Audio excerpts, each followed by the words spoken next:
Hello everyone, I welcome to all of you in my YouTube channel. I hope आप सभी अच्छे होंगे और अपने एग्ज़ाम्स की प्रिपरेशन भी बहुत अच्छे से कर रहे होंगे। आज का जो हमारा टॉपिक है वो बेस्ड है लीनियर प्रोग्रामिंग पर। बीएससी के मैथमेटिक्स पोर्शन में ये एक पेपर है और इसका प्रीवियस ईयर पेपर हम लोग देखेंगे कि किस टाइप के क्वेश्चन बनते हैं और कौन से सेक्शन में आपको ज़्यादा ध्यान देने की ज़रूरत है। आइए हम लोग स्टार्ट करते हैं। यहाँ पर देखते हैं अपने क्वेश्चन पेपर को। ये प्रीवियस ईयर पेपर मैंने लिया है, इससे आपको आइडिया लगेगा कि आप इस बार कैसे तैयारी करें। और अगर आप पूरा कोर्स कवर अप कर चुके हैं तो रिवीजन के टाइम पर किन चीज़ों को ज़्यादा से ज़्यादा ध्यान दें। देखिए, जो ईयरली पैटर्न है उसमें बीएससी थर्ड ईयर का ये फोर्थ पेपर है और अगर आप सेमेस्टर से हैं वहाँ भी ये सारे क्वेश्चंस इंपॉर्टेंट हैं, तो बहुत ध्यान से देखते जाइए। यहाँ पर हमारा जो फर्स्ट सेक्शन दिया हुआ है शॉर्ट आंसर टाइप क्वेश्चंस, इसमें सभी क्वेश्चंस कंपलसरी होते हैं। हर एक क्वेश्चन 3 मार्क्स को कैरी करता है। क्वेश्चन नंबर 1 के ए पार्ट में आप देख सकते हैं कि पहला हमारा क्वेश्चन आता है, ज़्यादातर यही आता है कि ग्राफिकल मेथड से आप इस लीनियर प्रोग्रामिंग प्रॉब्लम को सॉल्व करिए। मैक्सिमम या मिनिमम की कंडीशन दे दी जाती है एंड आपको लीनियर प्रोग्रामिंग प्रॉब्लम दी जाती है जिसे आपको सॉल्व करना होता है। ये तो नॉर्मल मेथड है, जैसे हम लोग इंटरमीडिएट में भी करते थे इससे, तो वैसे आप सॉल्व कर लेंगे, ये ईजी मेथड है। इसके बाद में जो हमारा सेकंड चैप्टर है उससे क्वेश्चंस आते हैं कॉन्वेक्स कॉम्बिनेशन के। तो यहाँ पर देखिए, ये कॉन्वेक्स कॉम्बिनेशन का एक क्वेश्चन दिया गया, prove that the set of all convex combination of a finite number of points is a convex set. ये थ्योरम दी हुई है आपकी बुक में। और उसके बाद में देखिए शॉर्ट नोट दिया गया डिजनरेसी पर। देखिए, जब हम लोग सिंप्लेक्स मेथड या बिगर मेथड की तरफ बढ़ते हैं तो उसके पहले ही कुछ टर्म्स होते हैं जिन्हें हमें समझना होता है, जैसे कि डिजनरेसी क्या होती है और ऑप्टिमलिटी क्या है, मैक्सिमाइजेशन प्रॉब्लम्स को कैसे सॉल्व करते हैं। कई सारे मेथड्स हैं, तो इन सभी की डेफिनेशन भी आप देख लीजिएगा। शॉर्ट में इन पे शॉर्ट नोट लिखने के लिए आ सकता है, जैसे कि यहाँ पर दिया गया है ब्रांच एंड बाउंड मेथड, ये सारा कुछ आपकी बुक्स में दिया हुआ है। फिर उसके बाद में जो हमारे लास्ट के चैप्टर्स हैं ट्रांसपोर्टेशन प्रॉब्लम वगैरह के, ये डिलीट भी हुए थे बीच में कोरोना पीरियड में, तो आप अपने सिलेबस से मैच कर लीजिएगा कि आप किस यूनिवर्सिटी से बिलोंग करते हैं। आपके यहाँ पर अगर ये प्रॉब्लम्स हैं तो इनसे क्वेश्चंस बनते हैं, और अगर नहीं है तो ये स्किप कर दीजिएगा। ट्रांसपोर्टेशन प्रॉब्लम का क्वेश्चन जो है वो लास्ट यूनिट से आता है, शॉर्ट में भी देते हैं और लॉन्ग में भी इसका क्वेश्चन बन जाता है। इसके बाद में देखिए डुअलिटी, सिंप्लेक्स के बाद जो डुअलिटी का चैप्टर है उससे क्वेश्चन बनते हैं शॉर्ट में। And apply the principle of duality to solve the LPP. देखिए, पूरी बुक में हम लोग लीनियर प्रोग्रामिंग प्रॉब्लम्स को ही सॉल्व कर रहे हैं, बस अलग अलग मेथड से। किसी को हम सिंप्लेक्स मेथड से सॉल्व करते हैं, किसी को हम बिगर मेथड से सॉल्व करते हैं, किसी को हम डुअलिटी से सॉल्व करते हैं, तो किसी को हम 2 फेज़ मेथड से सॉल्व करते हैं। डुअल सिंप्लेक्स मेथड भी होता है। तो कई सारे मेथड हैं जो हमारी लीनियर प्रोग्रामिंग प्रॉब्लम है उनको सॉल्व करने का। बट जो हमारे लास्ट के चैप्टर होते हैं ट्रांसपोर्टेशन वाले, उनमें भी हमारे कई सारे होते हैं, जैसे कि बैलेंस्ड है, अनबैलेंस्ड है, नॉर्थ वेस्ट कॉर्नर रूल है, लीस्ट कॉर्नर रूल है, और वोल्ग अप्रॉक्सीमेशन मेथड है, ऑप्टिमलिटी का टेस्ट कैसे करेंगे, मैक्सिमाइजेशन होगी, असाइनमेंट प्रॉब्लम्स जो हैं फिर वो आते हैं। तो पूरी बुक में हमें सिर्फ लीनियर प्रोग्रामिंग प्रॉब्लम ही सॉल्व करनी होती है। एक इनको चेक करने का भी बहुत अच्छा तरीका है, जैसे कि अगर आपको कोई भी सिंप्लेक्स मेथड से सॉल्व करने के लिए बोला है क्वेश्चन में, अगर आपको सिंप्लेक्स मेथड से सॉल्व करने के लिए बोलते हैं और आपको चेक करना है, क्योंकि वहाँ पर टेबल बनती हैं, आपको पता ही होगा टेबल्स बनती हैं, और टेबल में फिर आपको सारा कुछ फिल करके और लास्ट में सॉल्व करना होता है। फिर आपका जो आंसर आता है वो करेक्ट है कि नहीं, तो उससे चेक करने का एक तरीका है कि आप उसको सिंपल ग्राफिकल मेथड से कर लीजिए, या जैसे नॉर्मली इनइक्वालिटीज सॉल्व की जाती हैं आप वैसे करके देख लीजिए। अगर आंसर मैच करता है तो आपका ये सिंप्लेक्स मेथड सही है। बट ये आप तभी करेंगे जब आपके पास एग्जाम में एक्स्ट्रा टाइम बच रहा है अपना आंसर चेक करने के लिए, बिकॉज सिंप्लेक्स मेथड और बिगर मेथड कुछ ऐसे मेथड हैं जिनमें आप क्वेश्चन सॉल्व कर देते हैं बट आप बहुत ज़्यादा डाउट में रहते हैं कि ये मेरा क्वेश्चन सही है या फिर नहीं है।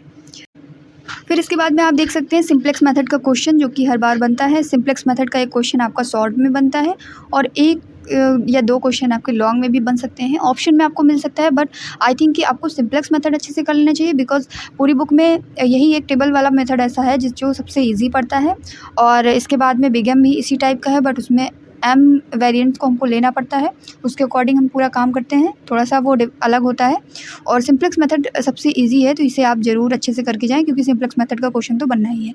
इसके बाद में देखिए एच पार्ट में कह रहा है right the mathematical description of general LPP. देखिए, जनरल एलपीपी का फॉर्म जो हमारा होता है वो मैक्सिमाइजेशन या मिनिमाइजेशन के फॉर्म में होता है। आपको यहाँ पर थोड़ा सा बता दें, अगर मैक्सिमाइजेशन में लिखते हैं आप या मिनिमाइजेशन में लिखते हैं z is equal to c1x1 plus dot dot cnxn तक लिखते हैं, सब्जेक्ट टू कुछ कंडीशंस होती हैं। उसके बाद में आपकी जो वेरिएबल्स होते हैं उनको डिनोट कर दीजिए। बस ये आपको मैथमेटिकल फॉर्म में एक जनरल फॉर्म आपको दिखा देना है, तो लिख देना है एलपीपी को एक जनरल फॉर्म में, बस इतना सा यहाँ पे कहा जा रहा है। कोई क्वेश्चन नहीं है, बस एक आपको जनरल फॉर्म में लिख देना है कि किस टाइप से होता है। मैक्सिमाइजेशन या मिनिमाइजेशन लिख दीजिए, सब्जेक्ट टू कंडीशन लिख दीजिए, उसके बाद जो हमारे वेरिएबल्स होते हैं less than or equal to 1 ऐसे करके दिया होता है 0, तो उनको कर लीजिए, ठीक है। उसके बाद में नेक्स्ट आई पार्ट दिया हुआ है, prove that the dual of a given primal is primal itself. ये डुअलिटी में एक थ्योरम है। यहाँ पर जब कोई भी चीज़ आप लेते हैं, ज़रूरी नहीं है कि जिस टर्म में दिया हुआ वैसा ही लें।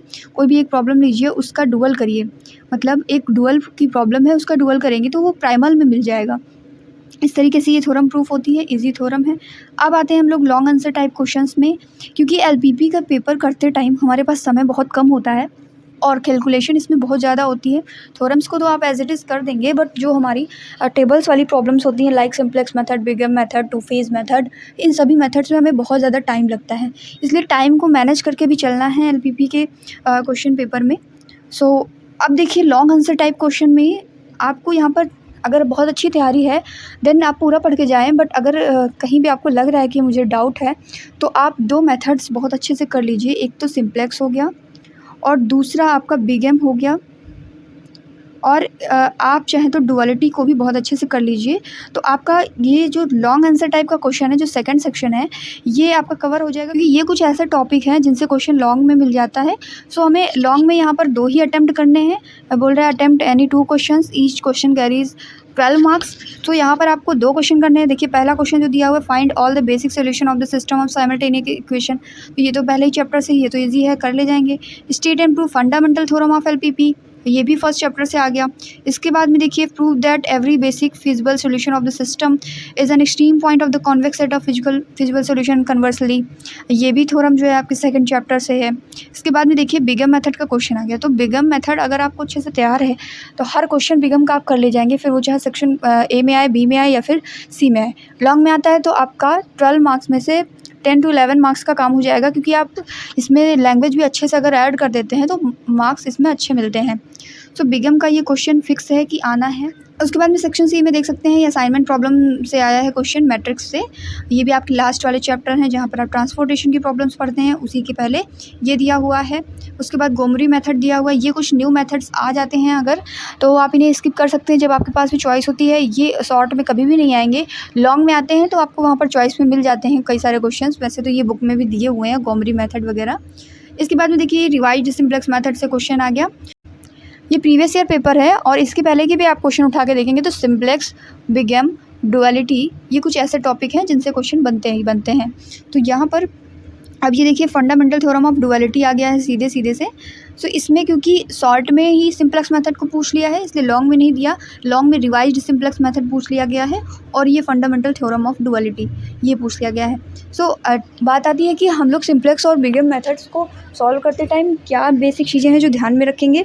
तो आप ध्यान दीजिएगा, जो हम कैलकुलेशन करते हैं उसके कुछ शॉर्ट मेथड होते हैं, फॉर्मूला होता है सॉल्व करने का। आई होप आपको पता होगा, अगर नहीं पता है तो कमेंट बॉक्स में बताइएगा, उसका एक अलग से वीडियो बना दिया जाएगा।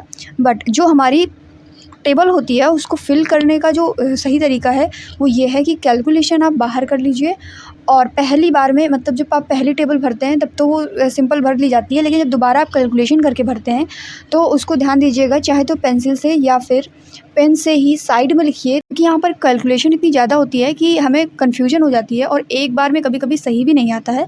इस वजह से हमें उसको थोड़ा सा या फिर पेंसिल से लिख लीजिए या कहीं अलग लिख लीजिए, ताकि आपकी टेबल में बहुत गंदा ना लगे। अगर साफ़ सुथरा लिखा होगा तो मार्क्स भी अच्छे मिलेंगे। ट्राई करिए कि कैलकुलेशन कहीं आप अलग करें, उसी पेज में ना करें तो ज़्यादा अच्छा दिखता है।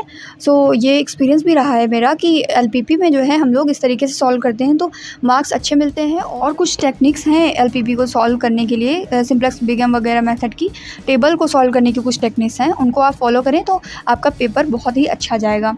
सो आपका जो भी फीडबैक है, जो भी डाउट्स, क्वेरीज़ हैं, आप कमेंट बॉक्स में लिख दीजिएगा, आपको वहाँ पर रिप्लाई मिल जाएगा। और अगर ज़रूरत पड़ेगी तो इसका एक नेक्स्ट वीडियो भी बन जाएगा जिस पे आपको कुछ मेथड्स बता दिए जाएंगे।